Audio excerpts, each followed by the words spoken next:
A pleasant evening to you all. In today's summary, Seychelles and India have signed an agreement paving the way for the implementation of an affordable housing development project on Île Aurore. The signing was between the Secretary of State for Lands, Housing and Infrastructure, Joseph François, and the Executive Director of the MBCC India, Pradeep Sharma. MBCC India will build 1,008 housing units at a cost of $75 million, which is part of a $175 million special economic package from India. The housing units are to be completed by 2029. The affordable housing project is the first phase of the Île Aurore bigger housing development plan. Former President Wavel Ramkalawan has challenged several points in the report of the commission that was investigating the hotel development project on Assumption Island, arguing that the conclusions are unfounded. As a result, the former president and his legal representative have filed an application for a judicial review, asking the court to examine aspects of the commission's report, which was presented by Judge Matilda Toomey-Woods to President Dr. Patrick Emini on the 12th of June this year. Mr. Ramkalawan was speaking during a press conference held this morning at the office of the l'Union démocratique Cécilois LDS party at Pont-Vert. We have filed a case for judicial review, and Mr. Dejac is my lawyer. And the reason why we have filed this case is because the commission itself broke its own rules and regulations.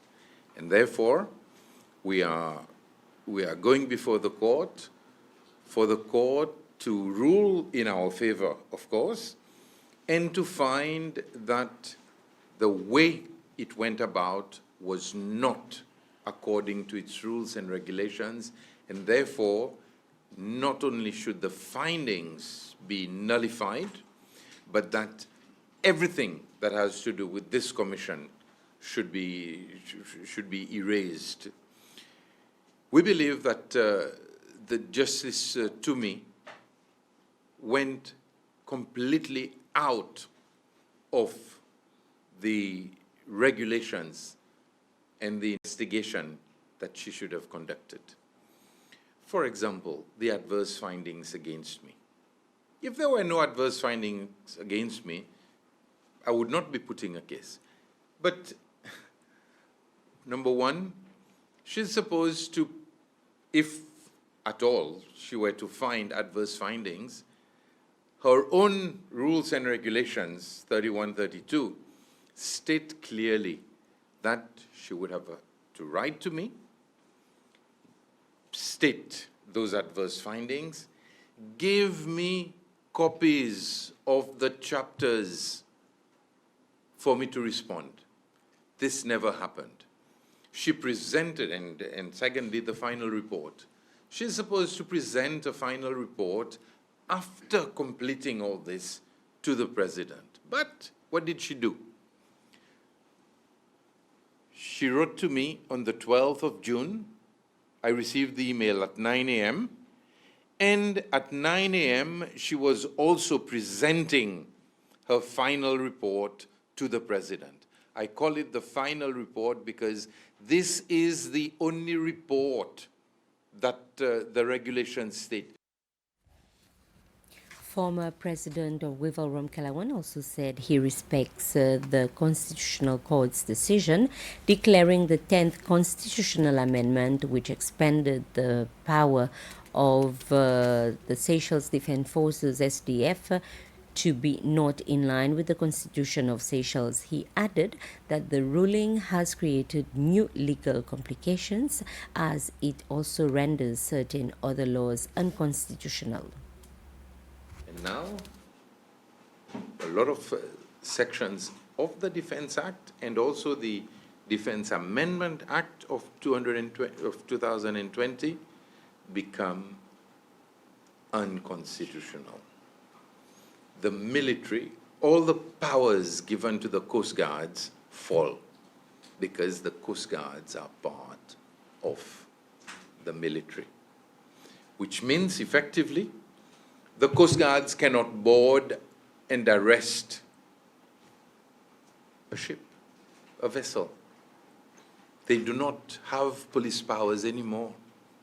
And should they do that, a lawyer will definitely argue that their action was illegal, and probably there'll be an acquittal because it was unconstitutional.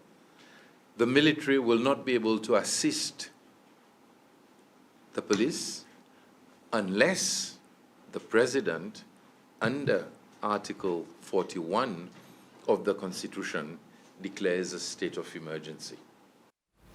Local company Landmarine Limited says it has already settled its outstanding electricity bills with the Public Utilities Corporation (PUC), covering the period from March 2017 to December 2021. The outstanding amount initially exceeded 25 million rupees, but the company later received a 30% discount from PUC. Speaking to the media earlier today, Landmarine Managing Director Hugues Adam said the amount referred to in a letter that recently went viral had been fully paid by the company by the end of 2023.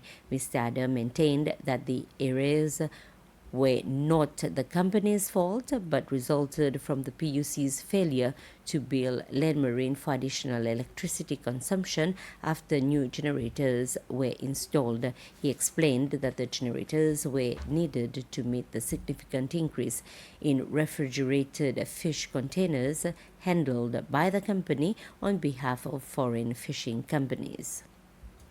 Concerning the allegation in the public about outstanding invoices to PUC, there was a new supply that was provided in 2017, and we only were informed that there was an additional meter that was installed, and all meters are situated inside the transformer room. They have the key and they do all the meter reading. But it seems somehow there was a mistake, a human mistake, that it happens, that no reading was done on that particular meter. All the other meters was issued to us and all was paid. And when the PUC noticed that, they confirmed that they had not taken the reading for 58 months. So an invoice was issued, and then we had to negotiate. We could have gone to court about the situation, but we preferred not to, because PUC is a local entity and provides service to various people. So we sat and negotiated.